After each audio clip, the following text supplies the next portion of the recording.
नमस्कार सभी को। थोड़ा टाइम लेकर के देख लेते हैं, कुछ लोग और भी जुड़ेंगे साथ में, तो शुरू करते हैं।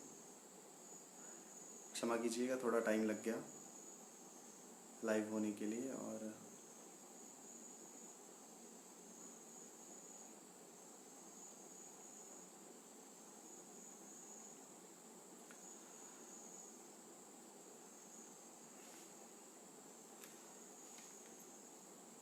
आप सभी से, जो लोग लाइव देख रहे हैं, आप सभी से प्रार्थना, जितने भी आपका फ्रेंड सर्कल है, आपके जो मित्र हैं, उनको भी आप जो है जुड़ने के लिए कहें।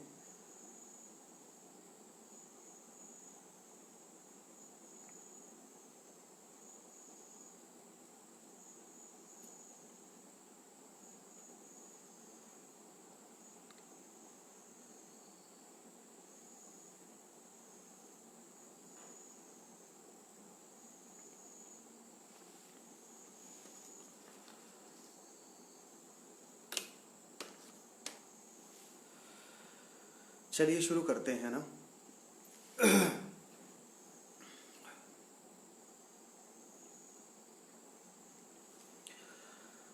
नमस्कार सभी को, जय गुरुदेव। आप सभी का जो है लोक ध्वनि चैनल के इस फेसबुक पेज पे जुड़ने के लिए बहुत बहुत आभार। आप लोगों का पहले भी पूर्व में भी एक वीडियो हमने ग्रहण से रिलेटेड डाला था, तो उसमें भी आप लोगों का भरपूर सहयोग मिला। आज मैं पुनः आपके सामने हाजिर हुआ हूँ गुरु पूर्णिमा के विशेष अवसर पर, और आप सबसे पुनः रूबरू हो रहा हूँ। और आप लोगों का भरपूर सहयोग मिलता रहता है। आप लोग जैसे ही लाइव आते हैं तो आप लोग जो है अपना भरपूर सहयोग देते हैं और अच्छा लगता है। और आपसे एक विनती है, जिन्होंने अभी तक लोक ध्वनि चैनल का जो फेसबुक वाला पेज है उसको सब्सक्राइब नहीं किया है, उसको सब्सक्राइब ज़रूर करें। चलिए अब बात करते हैं आगे की। काफ़ी लोग जुड़ चुके हैं। मैं हूं आचार्य विक्रांत और आज हम बात करेंगे गुरु पूर्णिमा के विशेष अवसर पर। तो प्राचीन काल से ही इस आर्यवर्त देश में, भारतवर्ष में जो है, भारत की भूमि पर ऋषि मुनियों का वर्चस्व जो है सदा सदा से चला आ रहा है। ऋषि मुनियों की धरती, देवभूमि जो है हिमाचल को कहा जाता है, और भारतवर्ष के अंतर्गत ही हिमाचल देवभूमि भी आती है। देवीय पद्धति के अनुसार उनकी पूजा अर्चना सदा से चली आ रही है और होती ही रहती है। हर धर्म में किसी पर्व को लेकर के एक दिवस जो है निर्धारित किया हुआ होता है। उसी तरह जो है गुरु पूर्णिमा का, गुरु पूजन का, जो गुरु पूजन की जो परंपरा है उसको भी महत्वपूर्ण स्थान दिया गया है। क्योंकि कहा गया है, ईश्वर कृपा बिन गुरु नहीं, गुरु बिन नहीं है ज्ञान, ज्ञान बिना आत्मा नहीं गवही वेद पुराण। कि ईश्वर की कृपा के बिना गुरु का मिलना सार्थक नहीं है, संभव नहीं है। गुरु का हमें प्रादुर्भाव हमारे जीवन में तभी होगा अगर उस ईश्वर की कृपा हमारे ऊपर होगी। और कहा गया है, गुरु बिन नहीं है ज्ञान। और जिसको कोई गुरु नहीं मिला, जिसको कोई गुरु नहीं मिला, उसको ज्ञान भी नहीं मिल पाता। क्यों? क्योंकि बिना गुरु के ज्ञान की प्राप्ति होना संभव नहीं है। और कहते हैं, ज्ञान बिना आत्मा नहीं, ज्ञान के बिना आत्मा कुछ भी नहीं है। ज्ञान के बिना आत्मा शून्य है। और आत्मा, आत्मा का मतलब आत्मज्ञान। जिसको अपना आत्मज्ञान नहीं हुआ, उसका जो है होना ना होना बराबर है। ज्ञान बिना आत्मा नहीं, ज्ञान के बिना आत्मा कुछ भी नहीं। गवही वेद पुराण। वेदों में, पुराणों में ये चीज जो है बताई गई है कि ईश्वर की कृपा के बिना गुरु का मिलना संभव नहीं है। जब ईश्वर की कृपा होगी तो हमें गुरु मिलेंगे, और गुरु के बिना ज्ञान नहीं मिल पाएगा। ज्ञान बिना आत्मा नहीं। आत्मज्ञान जब तक नहीं होगा, जब तक हमें अपना ज्ञान नहीं होगा। अपना ज्ञान का मतलब हम कौन हैं, हम कहाँ से आए हैं, और हमें मृत्यु के बाद, मरने के बाद हमें कहाँ जाना है। ये ज्ञान जब तक नहीं हो जाता, और ये ज्ञान कौन देगा हमें? गुरु देगा, जो हमारे गुरु हैं। ईश्वर की कृपा के बिना गुरु नहीं मिलेंगे, गुरु के बिना ज्ञान नहीं मिलेगा, ज्ञान के बिना हमारी आत्मा का क्या है, होना ना होना बराबर है। और गवही वेद, वेदों में, पुराणों में ये चीज कही गई है। गुरु पर्व की जो परंपरा है, गुरु पूजन की जो परंपरा है, उसी परंपरा को व्यास पूर्णिमा, गुरु पूर्णिमा, आषाढ़ी पूर्णिमा, अनेक नामों से जो इसको संबोधित किया जाता है। संपूर्ण भारत की पहचान, संपूर्ण भारत की पहचान है हमारी आध्यात्मिक धरोहर। आध्यात्मिकता को जीवन में उतारने की एक अद्भुत कला का जो विश्लेषण हमारे ऋषि मुनियों ने सांसारिक प्राणियों को सिखाया है, ऐसे ही ब्रह्म ज्ञानियों का, जी ठीक है, थोड़ी आवाज कम आ रही होगी, थोड़ा मैं बढ़ाता हूँ वॉल्यूम। ऐसे ही ब्रह्म ज्ञानी परम तेजस्वी संतों और गुरुजनों का महापुरुषों के प्रति जो कृतज्ञता है, उसको प्रकट करने का जो पर्व है, उस पर्व को गुरु पूर्णिमा कहा जाता है। उस पर्व को गुरु पूर्णिमा कहा गया। और गुरु पूर्णिमा, जब तक गुरु मिले नहीं सांचा, तब तक गुरु करे 50। जब तक आपको समर्थ गुरु नहीं मिल जाता, तब तक अगर आप 50 गुरु भी बना लेते हैं तो उनका भी आपको कोई दोष नहीं लगता है। महाभारत काल में हुए महर्षि वेदव्यास जी, उनको कौन नहीं जानता। महर्षि वेदव्यास जी का नाम शायद कोई व्यक्ति होगा जो नहीं जानता है। महर्षि वेदव्यास जी का दूसरा नाम था कृष्णद्वैपायन। ये वही मुनि श्रेष्ठ हैं जिन्होंने 4 वेदों को, 18 पुराणों को और महाभारत की जिन्होंने रचना की। उन्हें जो है गुरु शिष्य की जो परंपरा है, उसमें सर्वप्रथम गुरु माना गया। और सर्वप्रथम गुरु माना गया। भली भांति वो ये जानते थे कि यदि किसी व्यक्ति से कोई ज्ञान मिलता है, कोई भी व्यक्ति है, छोटा बड़ा, धनी धनाढ्य, गरीब अमीर, कोई भी, कोई जीव है, जंतु है, कोई भी प्राणी है, जिससे हमें कुछ सीखने को मिलता है, ऐसा वो व्यक्ति हमारा गुरु तुल्य हो जाता है, जिससे हमने कुछ ना कुछ अर्जन किया होता है, चाहे वो छोटा हो चाहे बड़ा हो। शास्त्रों में एक घटना का वर्णन आता है, घटना बड़े ध्यान से सुनिएगा। एक बार जो है व्यास जी भ्रमण कर रहे थे, जा रहे थे, और मुनिवर बोलूंगा व्यास जी को, मुनिवर जो है जा रहे थे, और उन्होंने क्या देखा कि भील जाति का एक व्यक्ति खड़ा है, और वो क्या कर रहा है, एक पेड़ है, किस चीज का पेड़, नारियल का पेड़, नारियल के पेड़ को झुकाकर उसका नारियल निकाल रहा है। एक ऐसी योजना बना करके निकाल रहा है जो बहुत असंभव है, मतलब उस तरीके से किसी ने उस फल को तोड़ा ही नहीं है।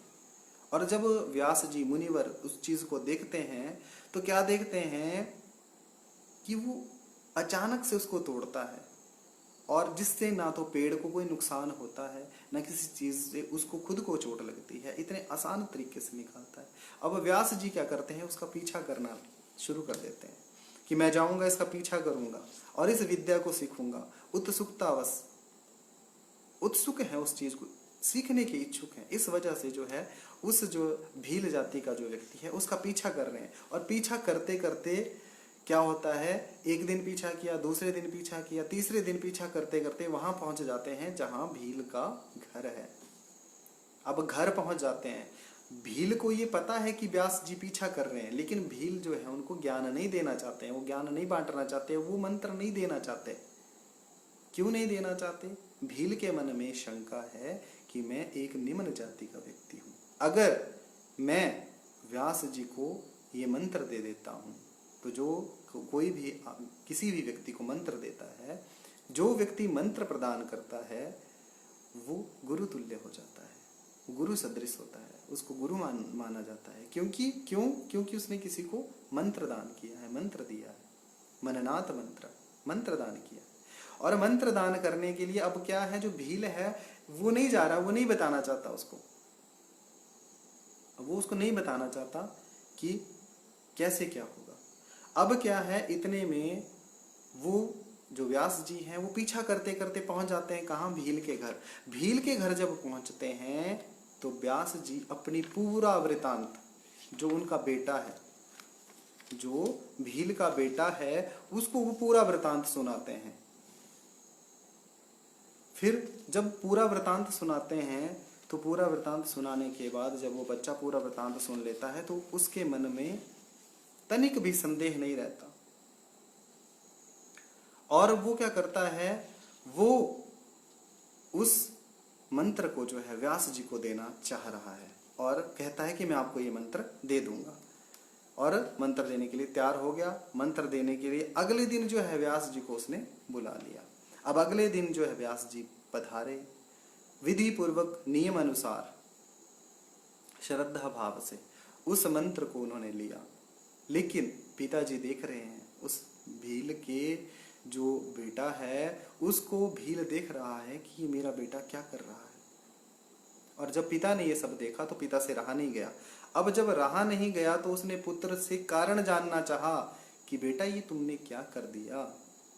पुत्र की बात सुनकर अब दोनों में विचार विमर्श हुआ। तो पुत्र की बात सुनकर जो है पिता ने कहा कि बेटा मैं व्यास जी को ये मंत्र नहीं देना चाहता था, जानबूझकर नहीं देना चाहता था, क्योंकि मेरे मन में ये बात थी कि जिस व्यक्ति से मंत्र लिया जाता है वह गुरु के तुल्य हो जाता है, गुरु के सदृश हो जाता है।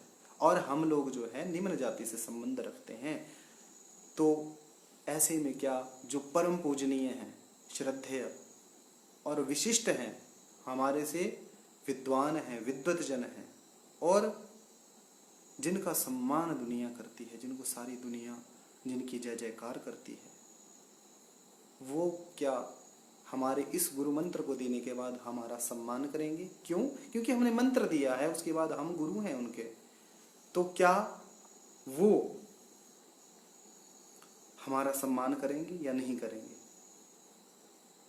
तो पिता ने कहा बेटा यदि मंत्र देने वाले का सम्मान नहीं किया जाए, मंत्र जो दे रहा है उस व्यक्ति का सम्मान ना हो, उस व्यक्ति का तिरस्कार हो, तो ऐसे में उस व्यक्ति के द्वारा दिया गया जो मंत्र है वो भी फलित नहीं होता। इसलिए तुम जाओ और व्यास जी की परीक्षा लो, मुनिवर की परीक्षा लो कि क्या वह तुम्हें सम्मान देते हैं या नहीं देते हैं। अब भील भी अपनी जगह सही है कि क्या व्यास जी उस बच्चे को जिसको उन्होंने गुरु बनाया है, जिसने गुरु मंत्र दिया है, उस बच्चे को गुरु सदृश मानते हैं या नहीं मानते हैं। अब अगले दिन जो पुत्र था वो चल पड़ता है और पहुंच जाता है व्यास जी के दरबार में, और वहां पर जो है देखता है व्यास जी विचार विमर्श कर रहे हैं, अन्य लोगों से बातचीत चल रही है। और बातचीत चल रही है तो बातचीत करते करते ज्यों व्यास जी की नजर उस लड़के पे पड़ती है जिसने उनको मंत्र दिया है, वैसे ही व्यास जी अपना आसन छोड़ करके जो है उस बेटे की तरफ भागते हैं, उस गुरु की तरफ भागते हैं। नियम अनुसार, रीति रिवाज के अनुसार जो है उसके चरण स्पर्श करते हैं, पांव धुलाते हैं, उनका जो है हालचाल पूछते हैं कि आप ठीक हैं, सम्मान देते हैं। इतने लोग बैठे हैं, एक भील जाति का व्यक्ति है, निम्न जाति का व्यक्ति है, उसकी सेवा करते हैं। क्यों? क्योंकि वो उनका गुरु है। और जब इस चीज को भील देखता है तो उसकी सारी दुविधा मिट जाती है, और जैसे ही दुविधा मिट जाती है तो वो सोचता है कि नहीं, व्यास जी तो कोई संदेह नहीं है, एक तनिक मात्र भी लेश नहीं है, व्यास जी जो है बहुत ही अच्छे हैं और व्यास जी बहुत पूजनीय हैं, जिन्होंने एक निम्न जाति के व्यक्ति को अपना गुरु बनाया और आज जो है उस निम्न जाति के व्यक्ति को की जो है वो सेवा कर रहे हैं, और एक छोटा बच्चा है जिसकी वो सेवा कर रहे हैं। तो एक मतलब उनके बीच में क्या है, वो गुरु भाव, गुरुत्व का भाव। और भील जाति का जो व्यक्ति था, जब वो ये चीज देखता है तो उसके मन में अंदर से उद्विग्न हो जाता है, उसका मन भावुक हो जाता है, सोचता है कि अरे ये मैंने क्या कर दिया, धिक्कार है मेरे ऊपर जो मेरी ऐसी छोटी सोच निकली। और उसी समय से ये गुरु और शिष्य की जो परंपरा थी इसका प्रादुर्भाव हुआ। गुरु शिष्य की जो परंपरा है जिसको हम गुरु पूर्णिमा कहते हैं, उसके बाद इसका जो है प्रादुर्भाव हुआ। गुरु के प्रति आदर भाव, सम्मान भाव रखना और अपनी कृतज्ञता को प्रकट करने के लिए आषाढ़ मास की शुक्ल पक्ष की जो पूर्णिमा तिथि होती है, उस पूर्णिमा तिथि को जो है गुरु पूर्णिमा का पर्व जो होता है वो मनाया जाता है। मैं आपको बता दूं, विशेष करके जो नेपाल का क्षेत्र है, मुख्य रूप से हिंदू धर्म में गुरु पूर्णिमा का विशेष महत्व माना गया है। बौद्ध धर्म में भी गुरु की पूजा की जाती है, जैन धर्म में भी गुरु की पूजा की जाती है, हिंदू धर्म के अनुसार सिख समुदाय जो है उसमें भी जो है गुरु को श्रेष्ठ माना गया है। एक मंत्र है, गुरुर्ब्रह्मा गुरुर्विष्णु गुरुर्देवो महेश्वरा गुरुः साक्षात् परं ब्रह्म तस्मै श्री गुरुवे नमः। बताया गया है कि गुरु ब्रह्म स्वरूप है, गुरु शिव स्वरूप है, गुरु विष्णु स्वरूप है, गुरु साक्षात परब्रह्म है, गुरु साक्षात ब्रह्म के सदृश है। तस्मै श्री गुरुवे नमः, उस गुरु को हमारा नमस्कार। गुरु पूर्णिमा, गुरु की आराधना, गुरु की भक्ति, गुरु की उपासना, भक्ति का दिन गुरु पूर्णिमा का दिन माना जाता है। और गुरु पूर्णिमा एक चौपाई है, गुरु गोविंद दो खड़े काके लागू पाय,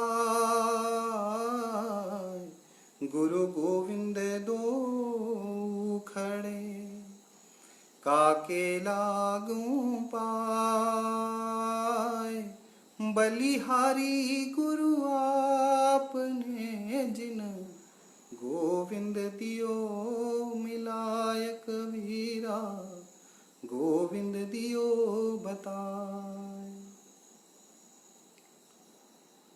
अब बात चल रही है गुरु के ऊपर। गुरु है क्या?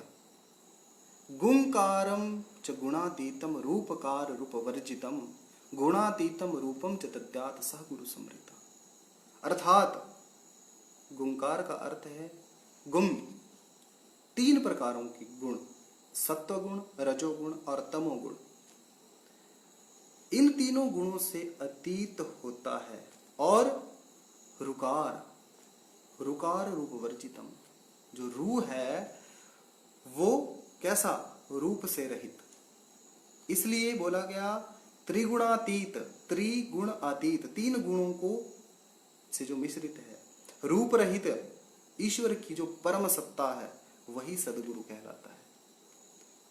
सदगुरु जीवन में, हमारे जीवन में क्या, सभी जितने भी मनुष्य हैं सभी के जीवन में हमारा सर्वप्रथम गुरु कौन है? हमारी जननी, हमारी माँ। हमारी माँ हमारा प्रथम गुरु है, जिसने हमें इस संसार में पहुंचाया, वो हमारा परम गुरु। जिसने हमें अपने समाज के लोगों के बारे में जागृत किया, बताया, वो हमारा पहला गुरु। पहला गुरु कौन? माँ। और इस चीज को जोड़ते हैं, माता पिता जो है प्रथम गुरु होते हैं किसी भी बच्चे की, किसी भी इंसान के। अब मैं एक चीज और बता दूं, जो गुरु पूर्णिमा का जो पर्व है विशेष रूप से वर्षा ऋतु के आगे आने वाले जो 4 महीने होते हैं, 4 मास जो होते हैं, उन तक, मतलब इस समय वर्षा ऋतु शुरू हुई है, इससे ठीक 4 महीने बाद तक जो है, बाद का जो समय है, इसमें जो संत हैं, महापुरुष हैं, दिव्यात्माएं हैं, परम पूजनीय हैं, गुरुजन हैं, कोई सत्संगी है, सन्यासी है, वो एकांत स्थान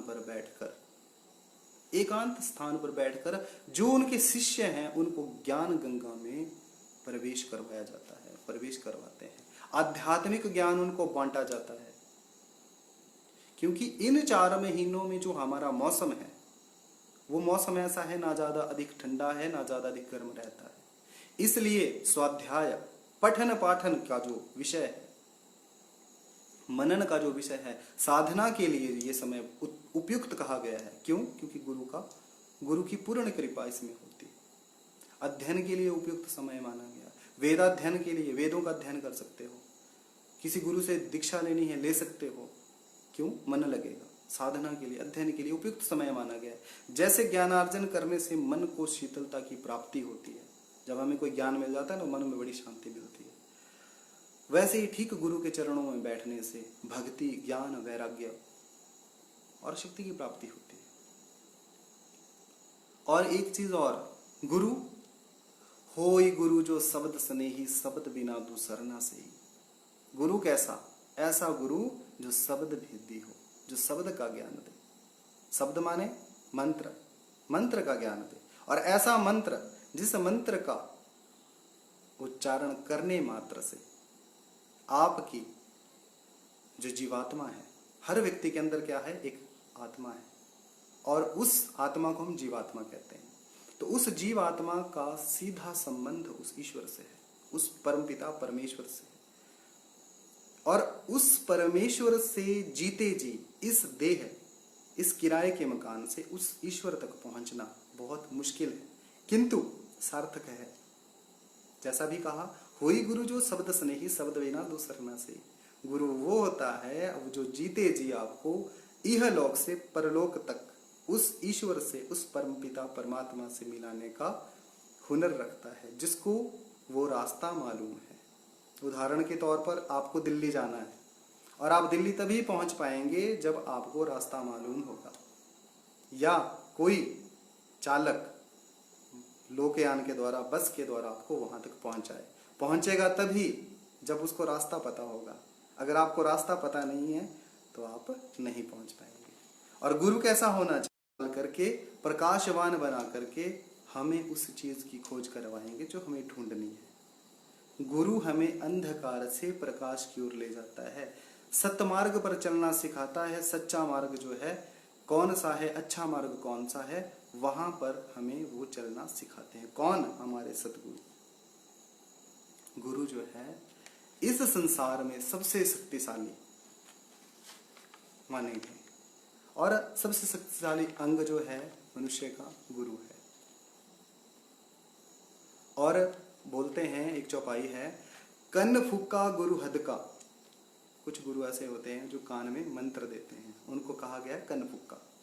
कन्न फुक्का गुरु हद का, बेहद का गुरु और। बेहद का जब गुरु मिले, लगे ठिकाने ठौर। कि कन्न फुक्का गुरु हद का, हद हो गया लेवल, एक दरिया, मतलब एक जिसको बोल सकते हैं हम निश्चित स्थान, वहां तक ही वो जा सकता है। बेहद, कन्न फुक्का गुरु बेहद का, उसकी हद है, उस हद से ऊपर नहीं जा सकता वो ईश्वर से नहीं मिला सकता आपको। कन्न फुक्का गुरु हद का, वो कान में मंत्र देगा। बेहद का गुरु, और बेहद का जिसकी कोई हद नहीं है, उसका गुरु कौन है? और है। और बेहद का गुरु जब मिले, बेहद कौन? जो उस ईश्वर के पास जाता भी है और आता भी है।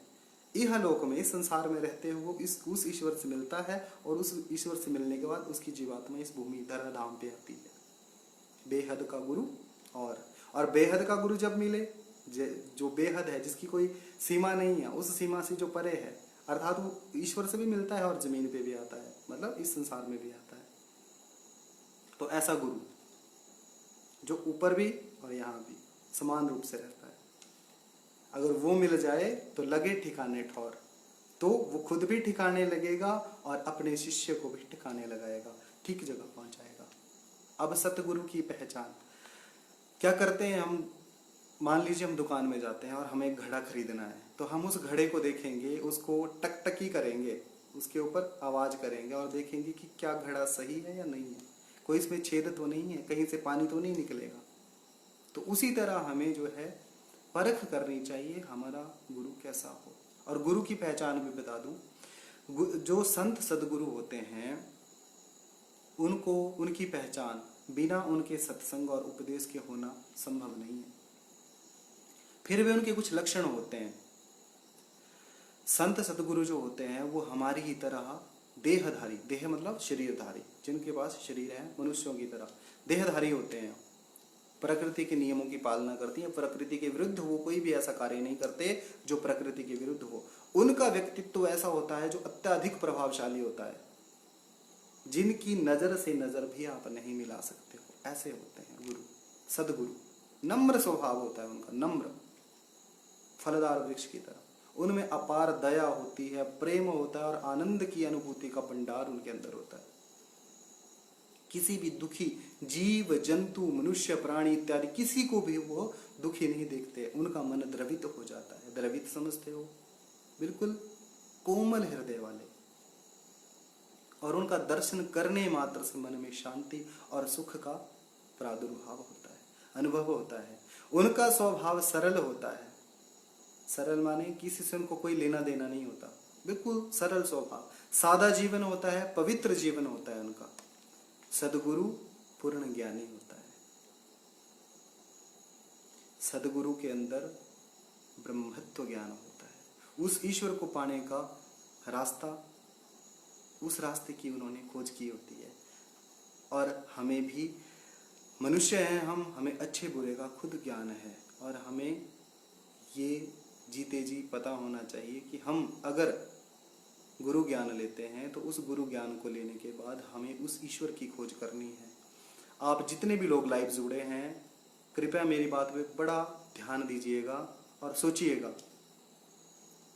मैं एक जीव हूं, मेरे अंदर एक जीवात्मा है, आप सभी के अंदर भी एक जीवात्मा है। आप किसी के बेटे हो, बहन हो, माँ हो, भाई हो, कुछ भी हो, कोई ना कोई संबंध आपका किसी ना किसी के साथ है। वास्तविकता में ये सोचिए, जिस समय आप पैदा हुए थे, क्या उस समय आपका कोई नाम था? केवल एक हड्डी मांस का एक पुतला आपका शरीर था, जो इस धराधाम पे उस ईश्वर के द्वारा उतारा गया। उसका कोई नाम नहीं था। नाम किसने दिया? माँ बाप ने नाम दिया, सगे संबंधियों ने नाम दिया, लेकिन वास्तविकता में उसका कोई नाम नहीं है। वो केवल एक आत्मा है, और उस आत्मा का सीधा संबंध उस ईश्वर से। उस आत्मा का उस ईश्वर के साथ जो संबंध है, उस संबंध को हम इन नंगी आंखों से नहीं देख सकते। उसको देखने के लिए एक दिव्य चक्षु की जरूरत होती है। इन कानों से हम उस परमपिता परमेश्वर की आवाज नहीं सुन सकते। उसके लिए किसी और चीज की जरूरत होती है, और वो चीज आपको सदगुरु बता सकते हैं। एक बात और बता दूं, जो सदगुरु होते हैं, जो संत होते हैं, परम संत होते हैं, हम लोग क्या करते हैं, हम कोई लिखी हुई चीज पढ़ लेते हैं, कोई बड़ा ग्रंथ टटोल करके उसमें से थोड़ा बहुत मटेरियल निकाल करके बोल देते हैं, कोई थोड़ा बहुत उसमें से लाइन पंक्तियां निकाल करके हम बोल देते हैं। लेकिन सदगुरु जो है सुनी सुनाई बातें नहीं करते। उनका जो उपदेश होता है वो उनके निजी अनुभवों के अनुसार होता है, जो उन्होंने उस ईश्वर की खोज को करते समय अनुभव प्राप्त किया, अनुभव अर्जित किया, उस अनुभव के ऊपर जो है उनके उपदेश आधारित होते हैं। सदगुरु दिखाने के लिए कोई चमत्कार नहीं करते हैं, हालांकि कर सकते हैं लेकिन नहीं करते हैं। क्यों? क्योंकि उनको दिखावे से मतलब नहीं होता, और वो शरण में जो उनकी आ जाता है उसकी हमेशा सहायता करते हैं। और जीवों की आत्मा में जो शब्द है, नाम है, उस नाम से उस जीवात्मा को जोड़ के उस जीवात्मा को उस घर तक पहुंचा देते हैं जो उसका सही स्थान है। वास्तविकता में आपका कोई सा भी नाम हो सकता है, लेकिन जरा विचार कीजिएगा, क्या आपके अंदर वो आत्मा नहीं है? सोचिए आप कौन हो? आप सिर्फ और सिर्फ और सिर्फ एक आत्मा। इसलिए भेजा गया ताकि आप जीते जी उस ईश्वर को प्राप्त कर सकें। ये देह, ये मनुष्य शरीर आपको तब दिया गया, लेकिन हम क्या करते हैं? काम क्रोध लोभ मोह में फंस करके उस ईश्वर की खोज भूल जाते हैं। क्यों भूल जाते हैं? क्योंकि माया का पर्दा पड़ा है। और वो माया कैसी है? माया ऐसी है, वो हमें उस ईश्वर से मिलने नहीं देगी। हमारा मन स्थिर नहीं होगा, हमारा मन मिलने नहीं देगा, हमारा चित्त, हमारी बुद्धि, हमारा अहंकार हमें उस ईश्वर से मिलने नहीं देगा। और संत महापुरुष कहते हैं कि तुम आए जिस देश से, देश कौन सा? समझ रहे हो? सत्यलोक। तुम आए जिस देश से वही तुम्हारो धाम, और तुमको निज घर पहुंचावना एक हमारो काम। तो संत हैं वो कहते हैं कि तुम्हें तुम्हारे घर पहुंचाना हमारा एक परम लक्ष्य है। क्यों है? क्योंकि जीते जी अगर ये जीवात्मा उस परमात्मा से मिल जाती है तो जन्म मरण के चक्कर से मनुष्य छूट जाएगा, उसको मोक्ष की प्राप्ति होगी। लेकिन उसके लिए सदगुरु का मिलना बहुत जरूरी है। जब तक सदगुरु नहीं मिलेगा तब तक कुछ नहीं हो सकता। इसलिए कहा भी गया है कि संत शरण को जाइए तज ममता अभिमान, संत शरण को जाइए तज ममता अभिमान, ज्यों ज्यों पग आगे बढ़े कोटिन यज्ञ समान। कि अगर हम संत के पास मिलने के लिए जाते हैं तो हमें काम क्रोध लोभ मोह अहंकार इन सभी चीजों का परित्याग कर देना चाहिए। और जैसे जैसे हम कदम आगे बढ़ाते जाते हैं वैसे वैसे हमारे जो पुण्य कर्म है वो करोड़ों करोड़ों यज्ञों के समान हमारा पुण्य कर्मों का उदय हो जाता है। अब एक चीज और बताऊं, गुरु दर्शन मात्र करने से, गुरु के दर्शन करने मात्र से क्या होता है? गुरु जो है वो सत्यलोक, उस सत्यलोक के जो है निवासी हैं, सत्यलोक में रहने वाले हैं। उनकी जो आत्मा है वो शब्द से जुड़कर, शब्द कौन सा? जो मंत्र दिया है गुरु ने, उस मंत्र को पकड़ करके वो जीवात्मा उस परमात्मा के घर पहुंचती है। इसलिए जो हमारे शरीर के अंग हैं उन अंगों में जो रूहानियत मतलब उस आत्मा की जो पवित्र धाराएं हैं, पवित्र किरणें हैं, जो पवित्र तरंगे जो निकलती है, उनका चेहरा विशेष रूप से प्रकाशवान होता है। जो संत होगा उसका नूरानी चेहरा देखना, चेहरे में ही इतना तेज होगा कि आप उनके मुखमंडल की आभा को तक नहीं देख पाओगे, क्योंकि उनके जो व्यक्तित्व होगा, उनका जो शरीर होगा, उसमें इतना ऊर्जा होगी, उस शरीर में सकारात्मक पॉजिटिव वाइब्रेशन इतनी होगी कि आप उनसे जो है अपनी नजर से नजर नहीं मिला पाओगे। और उनके नेत्रों से शीतल, पवित्र और कृपापूर्ण, जिसको देखेंगे एक कृपा की भावना से, एक परोपकार की भावना से देखेंगे, जिनका मानव जीवन पर साधारण असर नहीं पड़ता, असाधारण असर पड़ता है, लेकिन कैसा? सकारात्मक, पूरा अच्छा वाला प्रभाव। सतगुरु के कभी भी किसी भी संत महापुरुष के अगर आप दर्शन करें, मैं आपको बताना चाहूंगा कि कभी भी आप किसी भी संत महापुरुष के अगर दर्शन करते हैं तो दर्शन करते समय उस महापुरुष की नेत्रों से नेत्र मिलाने की कोशिश करें। जैसे ही आप नेत्रों से नेत्र मिलाएंगे, आपके जो बुरे कर्म है, पाप कर्म है, जो आपके द्वारा जाने में हुए, अनजाने में हुए, जैसे मर्जी हुए, उन सभी कर्मों का जो है नाश हो जाएगा। केवल किससे? गुरु दर्शन मात्र से। गुरु कैसा? सच्चा गुरु। अगर गुरु सच्चा होगा तो दर्शन मात्र से ही आपके सारे पाप जो है कट जाएंगे। एक चौपाई है, बाहर ते गुरुदेव का, बाहर बोले तो इन नंगी आंखों से, सांसारिक आंखें, भौतिक शरीर, बाहर ते गुरुदेव का दर्श हरे सब पाप। बाहर से, इन आंखों से, गुरु की आंखों में देखने से, दर्श हरे सब पाप, दर्शन मात्र से हरे सब पाप, सारे पाप मिट जाते हैं। अगर हम इन नंगी आंखों से गुरु की आंखों में देखते हैं, उस सकारात्मक ऊर्जा को अपनी आंखों में बसाने की कोशिश करते हैं, तो हमारे सारे पाप समाप्त हो जाते हैं, पाप कर्मों का विनाश हो जाता है। बाहर ते गुरुदेव का दर्श हरे सब पाप, अंतर दर्शन ते कटे। अंतर दर्शन, अंतर में दर्शन तब होगा जब आपको गुरु ज्ञान मिलेगा, गुरु मंत्र मिलेगा, ऐसा गुरु मिलेगा जो जीते जी उस ईश्वर से आपको मिलाएगा, जन्म मरण के ताप। और वो गुरु क्या है? जब अंतर में उसका दर्शन हो जाएगा, इस घट के अंदर, इस शरीर के अंदर उसका दर्शन हो जाएगा, तो जन्म मरण के ताप से आप छूट जाओगे, आप मोक्ष को प्राप्त कर पाओगे। लेकिन कब? जब समर्थ गुरु मिलेंगे तब। गुरु का दर्शन और सत्संग हमेशा हमें लेना चाहिए, सुनना चाहिए। गुरु कोई भी हो, किसी का भी गुरु होते हैं, किसी के भी गुरु हो, अच्छे हो बुरे हो, उनका कर्म उनके पास है। लेकिन अगर कहीं सत्संग चल रहा हो तो हमें वो सत्संग सुनना चाहिए। और कब कब हमें गुरु के दर्शन करने चाहिए, इस पर भी मैं थोड़ा सा विचार विमर्श करूंगा, अपने विचार रखूंगा। गुरु का दर्शन और सत्संग हमेशा हमें लेता रहना चाहिए। क्यों लेते रहना चाहिए? क्योंकि हमारे अंदर सकारात्मक ऊर्जा का विकास होता है। और इस संबंध में जो कबीर साहब कबीर हैं, उन्होंने भी कहा है कि हमें प्रतिदिन गुरु के दर्शन करने चाहिए। अगर आपने किसी को गुरु बनाया है तो आपको प्रतिदिन उनके दर्शन करने चाहिए। और अगर प्रतिदिन दर्शन ना हो सके तो एक हफ्ते में एक बार गुरु के दर्शन आपको कर लेने चाहिए। फिर भी कहा कि अगर एक हफ्ते में भी आप अपने गुरु के दर्शन नहीं कर पाए तो आपको एक महीने में एक बार गुरु के दर्शन कर लेने चाहिए।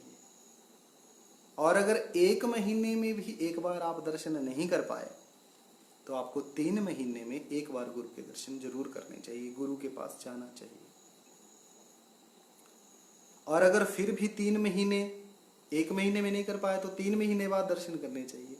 3 महीने बाद नहीं कर पाए तो आपको 6 महीने बाद गुरु के पास जाना ही चाहिए, गुरु दर्शन करने ही चाहिए। और अगर 6 महीने में भी ना कर पाए तो एक साल में एक बार, कम से कम एक साल में कम से कम एक बार आपको गुरु के दर्शन करने ही चाहिए। और जो एक साल में एक बार भी गुरु का दर्शन नहीं कर पाया तो ताके लागे दोष, आपको उस चीज का दोष लगता है। बोलते हैं बरस बिना ना कर सके, बरस का मतलब साल, बरस बिना ना कर सके ताको लागे दोष, तो आपको उस चीज का दोष है। कह कबीर ता दास जी, कभी ना हुए मोक्ष, कि कभी भी मोक्ष की प्राप्ति नहीं होती। जो अपने गुरु की आज्ञा का पालन नहीं करता उसको कभी भी मोक्ष की प्राप्ति नहीं होती। क्यों नहीं होती? क्योंकि गुरु के वचनों का तिरस्कार करना नरकगामी होता है, नरक को देने वाला है। कहीं भी हमें एक चीज और बता दूं, कहीं भी हम जा रहे हैं, कोई संत महापुरुष महात्मा, कोई फकीर, कोई औलिया, कोई भी हमें मिलता है तो हमें उसको मन ही मन प्रणाम करना चाहिए। मान लीजिए आप किसी वाहन से जा रहे हैं, सामने कोई संत महापुरुष जा रहा है तो हमें उसको प्रणाम करना चाहिए, मन ही मन प्रणाम कर लीजिए, उसका भी पुण्य कर्म का फल हमें मिलता ही मिलता है। कहते हैं संत देखी नमन करिए, संत देखी नमन करिए जपट नमाविए शीश, संत देखी नमन करिए जपट नमाविए शीश, एक गुनाह तो क्या करे, एक गुनाह तो क्या करे, लाख गुना बख्शीश।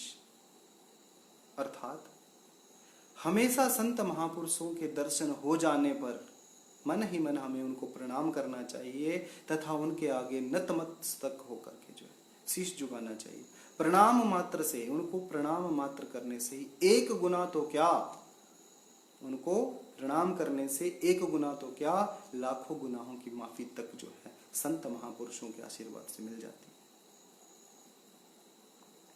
अब बात करते हैं संत के स्वभाव की। कैसा स्वभाव होता है संत का? संत का स्वभाव बहुत कोमल स्वभाव होता है।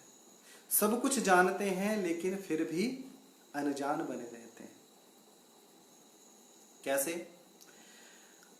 हमारे आजकल जैसे मौसम चल रहा है तो आम के वृक्ष लगे हैं, सभी जगह लगे होंगे।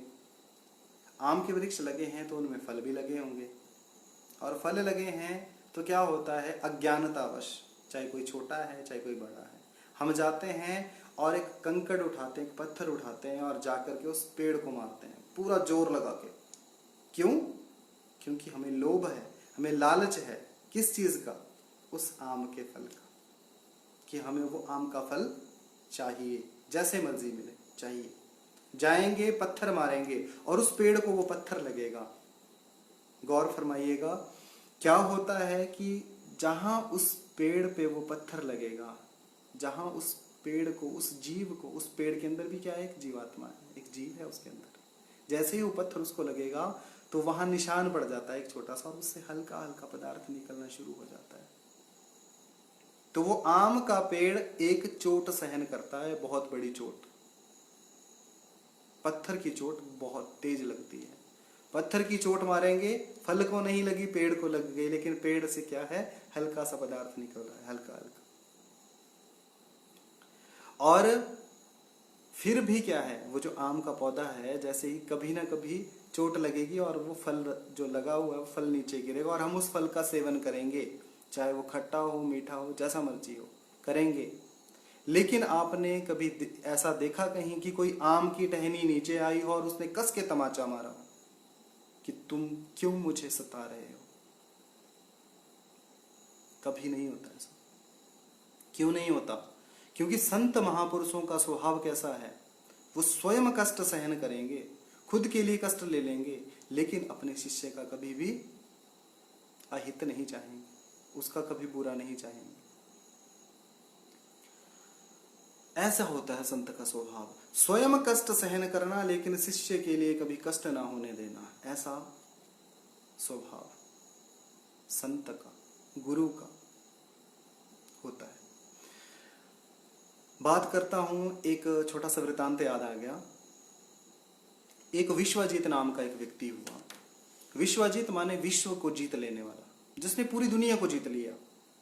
कैसे?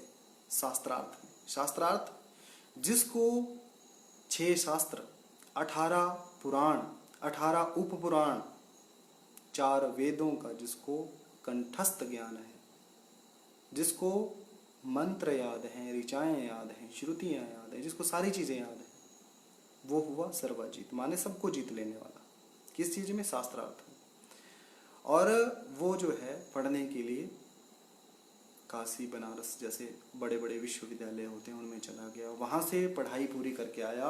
और पढ़ाई करने के बाद अहंकार भरे शब्दों में अपनी माँ से कहने लगा कि माँ, मैंने पूरी दुनिया को जीत लिया है, मैंने पूरी दुनिया को जीत लिया है, शास्त्रार्थ में मुझे कोई नहीं हरा सकता। घमंड भरे शब्दों में जब उसने ये बात करी तो उसकी माँ, जिसको साहब कबीर का नामदान गुरु मंत्र मिल चुका था, उसके सामने जाकर के कहा कि माँ, मैंने पूरी दुनिया को जीत लिया है और मुझे कोई हरा नहीं सकता। शास्त्रार्थ में बात सवाल ही पैदा नहीं होता मुझे कोई हरा जाए। शब्द कैसे? घमंड भरे शब्द, अहंकार भरे शब्द। उसमें कहा मुझे कोई नहीं हरा सकता, मैं इतना विद्वान हूं, मुझे दुनिया की कोई ताकत नहीं हरा सकती। तो माँ ने कहा, बेटा ठीक है, तूने पूरी दुनिया को हरा दिया होगा, लेकिन मैं तब तक नहीं मानूंगी जब तक तुम मेरे गुरु को ना हरा दो। गुरु कौन? साहब कबीर। जब तक तुम उनको ना हरा दो तब तक मैं तुम्हें नहीं मानूंगी कि तुम वाक्य में ही सर्वजीत हो, तुमने पूरी दुनिया को जीत लिया है।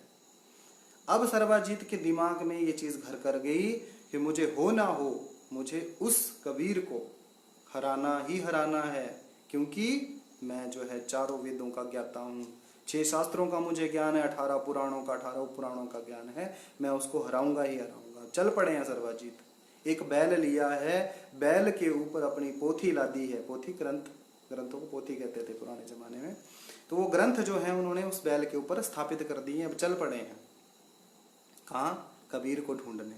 कबीर जी उस समय काशी में रहते थे।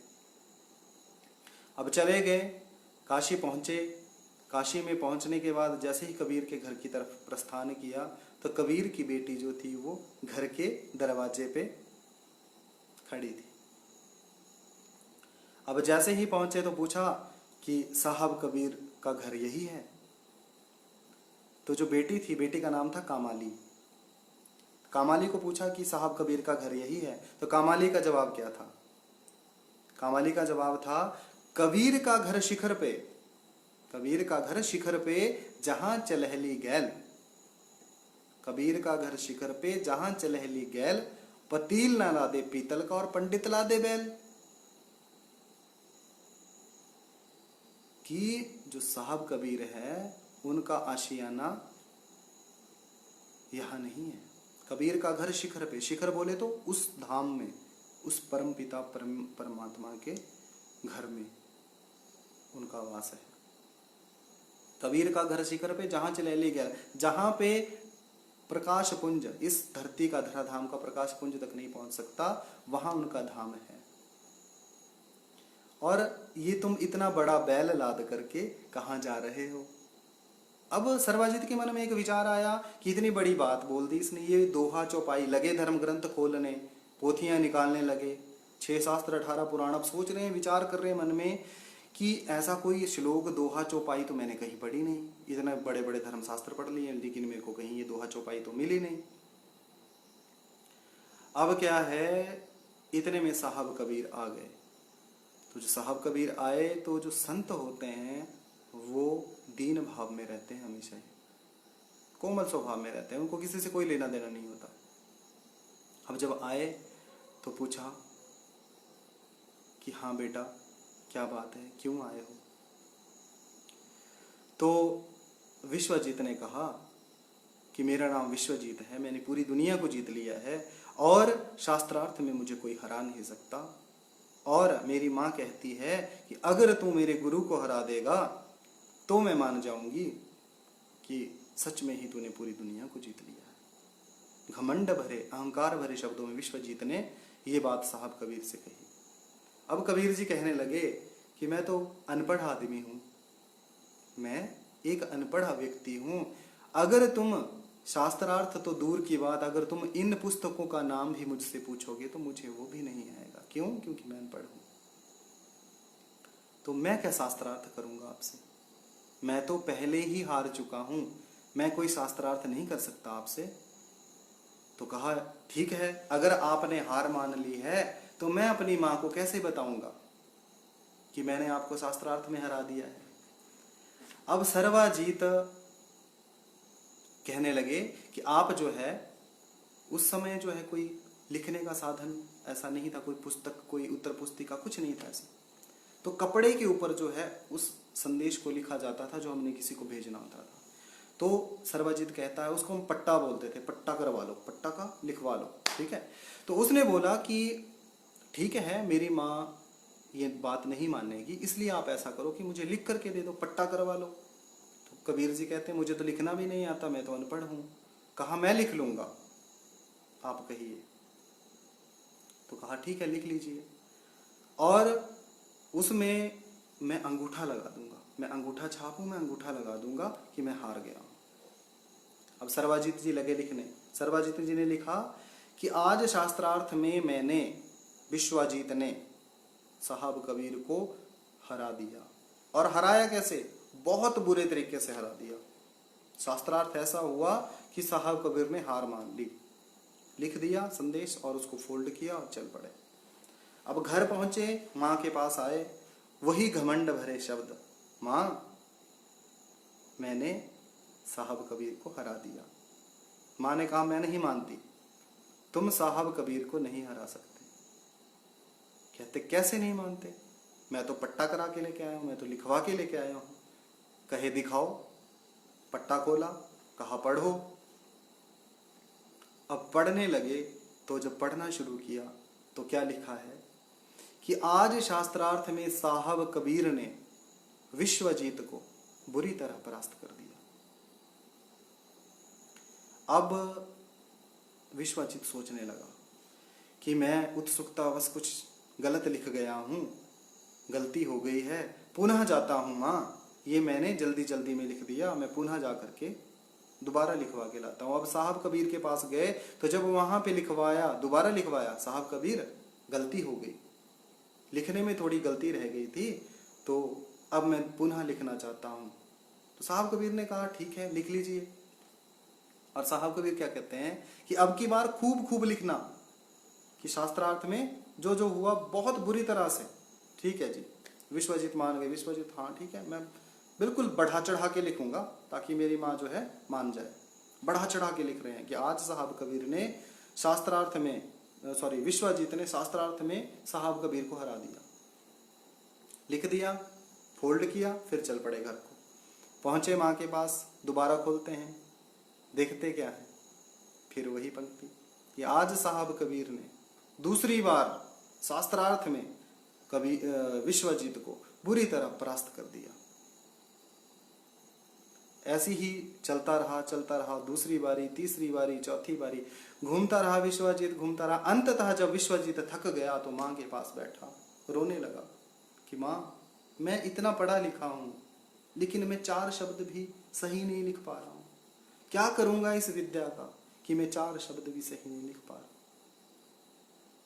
और मेरा ज्ञान तो मुझे लगता है व्यर्थ ही है। मैं खूब खूब लिखता हूँ कि मैंने ऐसे ऐसे उनको हरा दिया, लेकिन जब भी यहाँ पहुँचता हूँ तो मेरी हारने की सूचना। माँ बोलती है बेटा ये तो तेरी हारने की सूचना बार बार मिल रही है, इसका मतलब तू साहब कबीर तेरे को हरा दे रहे हैं।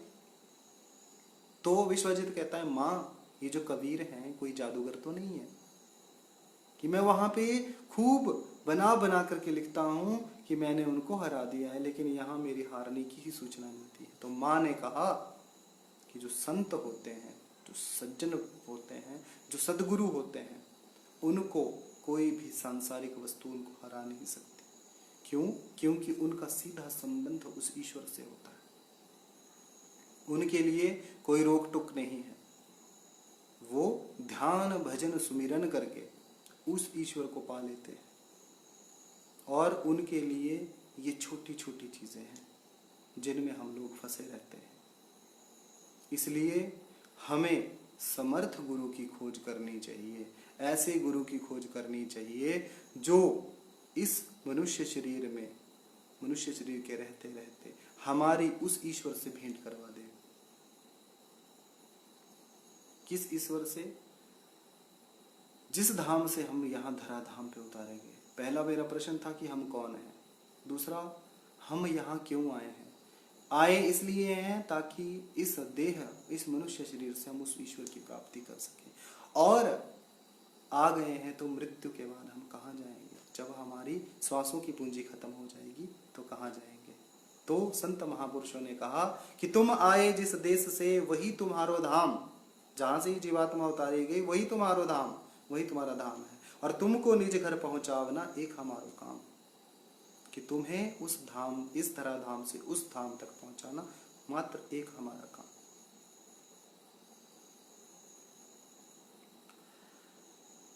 गुरु का मिलना बहुत, सच्चे गुरु का मिलना बहुत असंभव बात है, लेकिन अगर हम खोज करते रहेंगे तो हमें गुरु मिल जाते हैं। लेकिन गुरु ऐसा होना चाहिए जो आपको उस ईश्वर की खोज करा दे, उस ईश्वर से मिला दे। और मिला वही गुरु सकता है जो जिसने खुद उस ईश्वर की खोज की है। अब विशेष ये था कि हमने गुरु पूर्णिमा को लेकर के ये जो वीडियो था ये चलाया था। तो गुरु पूर्णिमा कब है? गुरु पूर्णिमा अगले कल शनिवार को प्रातःकाल 11:34 से शुरू होगी। और गुरु पूर्णिमा का जो व्रत है, गुरु पूर्णिमा का व्रत जो है परसों किया जाएगा। सूर्योदय कालीन तिथि में जो है हम किसी भी व्रत को लेते हैं जो है मनाया जाएगा। आप सभी को गुरु पूर्णिमा की ढेर सारी शुभकामनाएं।